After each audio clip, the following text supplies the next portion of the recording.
Hello and welcome to this episode of the Real Country File. I hope harvest has been going well for you this week, whether you've been combining or foraging at all or just carting bales or whatever. The weather I know isn't great for anybody wanting some moisture, but in terms of actually being able to crack on with jobs, it's actually been quite helpful. I've been having a look in my own vegetable patch here. Not a great harvest for any of the things that I planted so far, apart from courgettes. Seem to be doing quite well with those, although the onion harvest is fairly pathetic, so probably shan't get anything decent to eat from them. Coming up in this episode, we've got the third and final part of Stephen's interview with Ian and Emma from Gazegill Organic Farm. But first of all, we're over to Olly's place, where Farm Mart Media organised a farm walk. So let's go and take a look at that. Cropping this year, we've got predominantly wheat, as much as we could, and SFI at the bottom, so you can see there. So what we've done is we're trying to do two crops. So we're putting winter bird mix in now, that'll go to seed, deferable pails for that for the next few years. And then as soon as that's gone to seed, we're then drilling wheat into it as much as we can. Any ground that's a bit wet, a bit damp that we can't get on, that'll be spring barley and spring beans. Got a bit of grass, and I've got some sunflowers growing and some other seeds that we will use for hopefully selling for bird seed, because selling wheat at £170 a tonne at the moment doesn't add up. But if we put it in a bag and sell it to someone else to feed birds in the garden, it might pay a bit better. He's got a remote control in the digger cab to control the in-feed and the spout, and yeah, it can take logs, no joke, up to that big, so doesn't look like it, but as long as they'll fit on that conveyor belt, it opens right up and you can get, I think it's 1,200 or 1,400 logs through it. So it should turn the conveyor belt on now. Probably if you come round this way, you might see a bit more.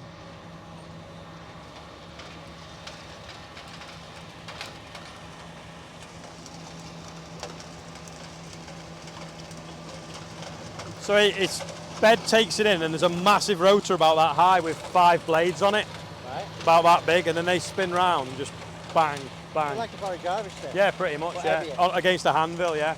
And then it drops onto 2 augers, they convey it backwards and then through a forage harvester blower, really. Right.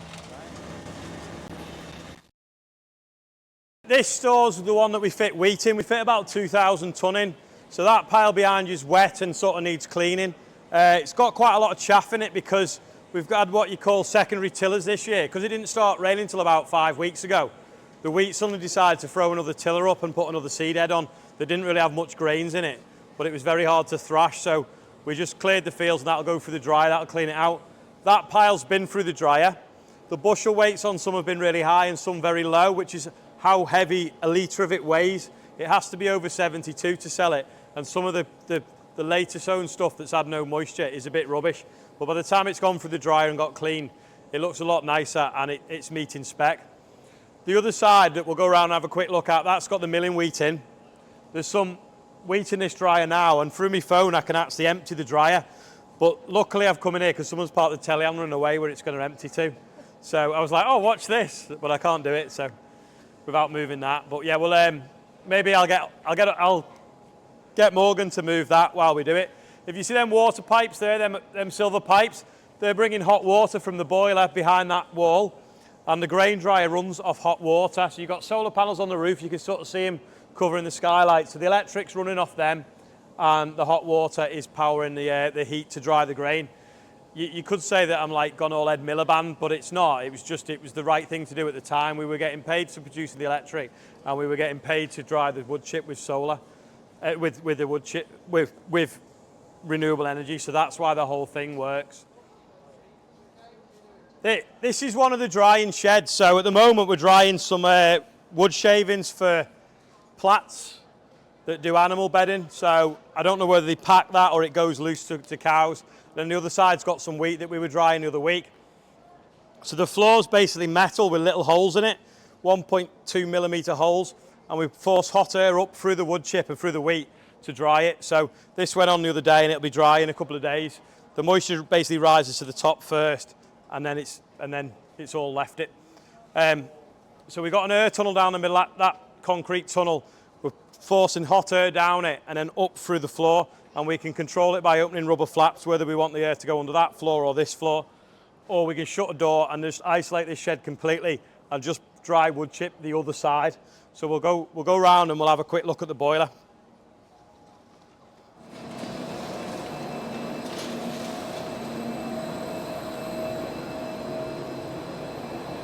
The wood chip comes up the red bit into that box, it burns it. We pump the water all around the yard through these different pumps, and then Oh my God. Put your hand in there, Charlotte.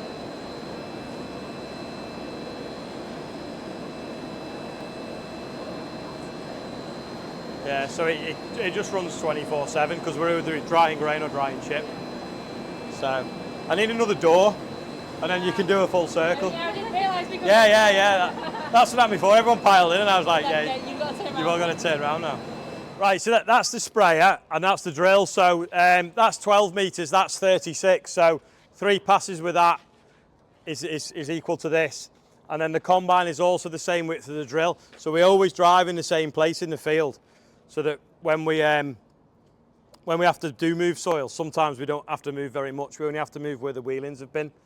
So that's got 3 hoppers on it. There's a little grey one on the front and then 2 hoppers in the back, 2 big red hoppers. So we can put fertiliser in one, seed in another, and maybe slug pellets in the other, or 3 different kinds of seed. And when we're drilling, we can turn on whatever we want. So at the moment, we're putting a cover crop seed in, which we're already blending in a concrete mixer behind it. But effectively, if we wanted to, we could just put the different products in each tank and just distribute whatever we needed. A massive work rate. I mean, 12 kilometres an hour, 14 kilometres an hour at 12 metres is sort of 25 acres an hour. And if you're really in a hurry, you can go a lot quicker than that still.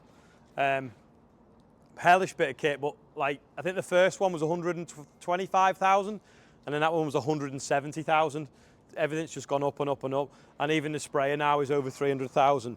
But it's got a clever bit on it now where we can actually put cameras on if we want, and every single nozzle can turn on and off when it needs to. So you could either scan a field with a drone or drive through the field, and as it's going along, it could see a weed and it could just spot spray and cut down your chemical bill.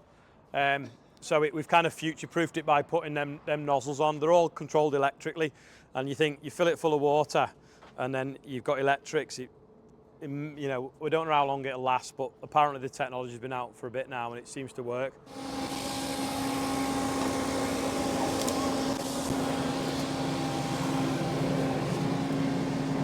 Well, that's 506,000. Them trailers are 30 grand now. The tractor's 130 on. There's 300,000 there, 500,000 there. That's 800. Another 2 tractors and a there'll be £1 million, won't there? But for the demonstration, we're going to bale it. But normally we'd leave it a day or 2. So.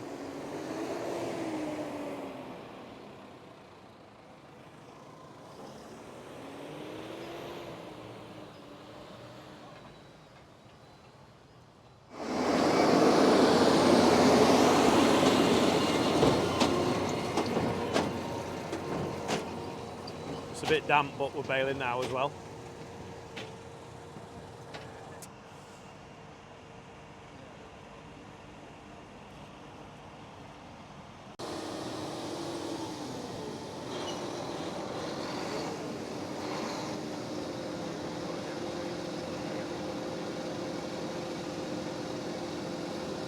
Let's go over there.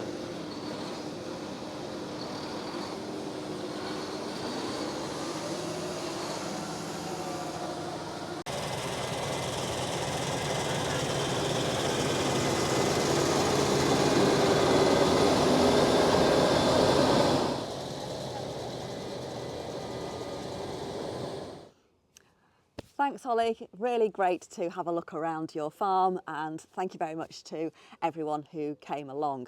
Such a treat to be able to see a field combined, baled, carted and disked all in one go. So yeah, really impressive setup there.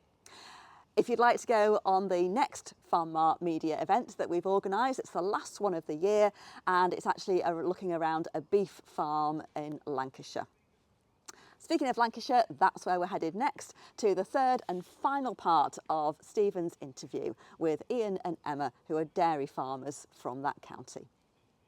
You mentioned your children, so how many children have you got? 3, We've got 3. Yeah, Eldest is in the butcher shop, Yeah. working in that bit.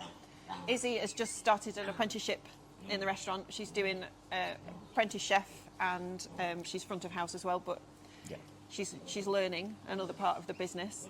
And Oliver is going to take on accountancy and the website and the He might be socials. the most important farmer. Well, he might be. He says his job's the hardest. And I was like, don't you dare underestimate milking cows. That's where your money comes from. He loves maths and coding and things like that, and he just, it's just, oh, look, if you do this bit of coding, Dad, and I don't even understand what you're doing. No. You But- you lost me at the beginning, so.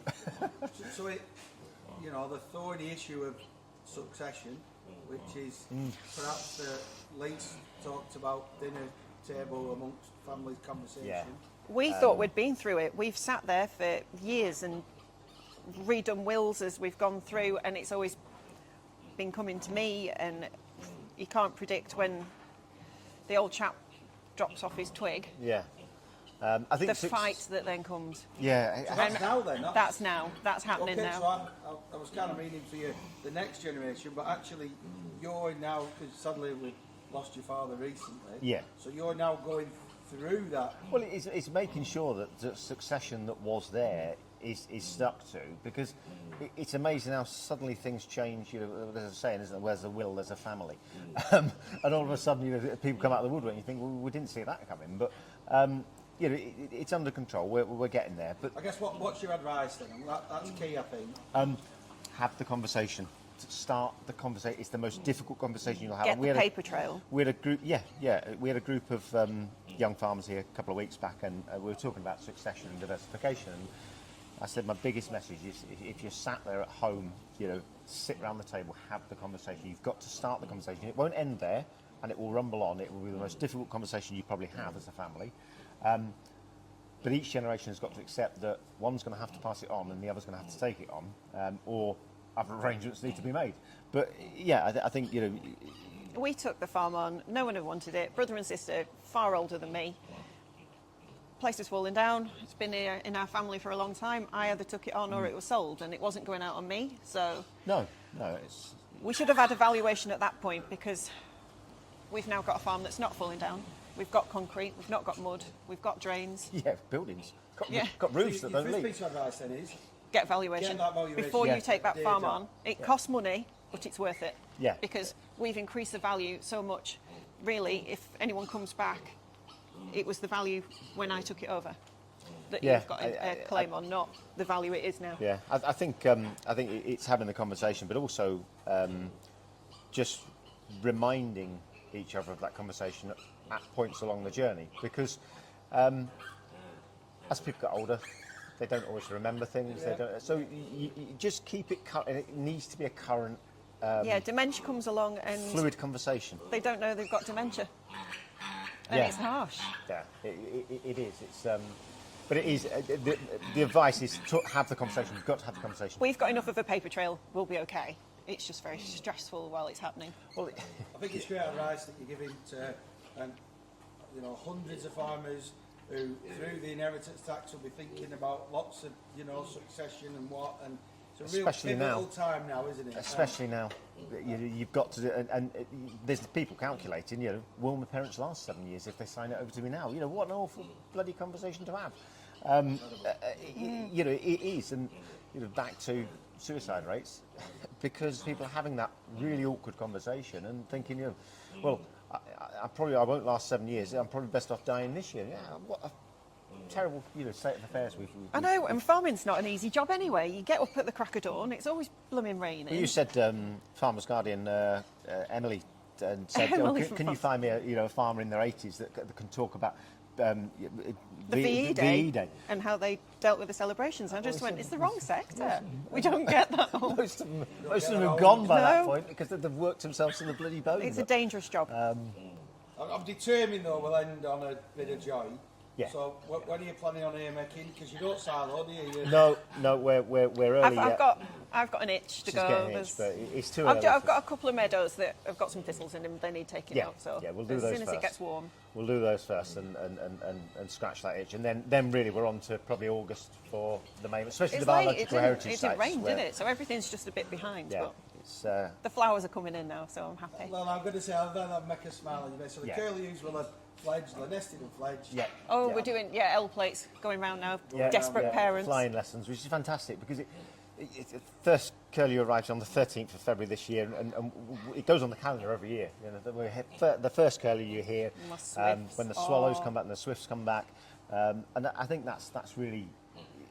That's our sort of start to the haytime season. We know the birds are there and they're nesting, and we observe that and make sure that they can do their thing, and they'll be back next year. Hello, Dog's Nell. back. Hello. Well, that's it. The dogs are Talking of things coming back. Time to go and do a bit more work. Should do some jobs. Ian, genuinely, No problem, thank it's you. always a pleasure to be in your company. And driving down your ladies, just driving into a little piece of heaven. Congratulations on all your awards. Thank you very much. Thank you very much. Fingers crossed we get some change at the top that make life easier for Yeah, we hope so. people. Hopefully. We're the optimists. Glass is always half full. Always. Or just having a glass. That's it for this episode. Thank you very much for watching.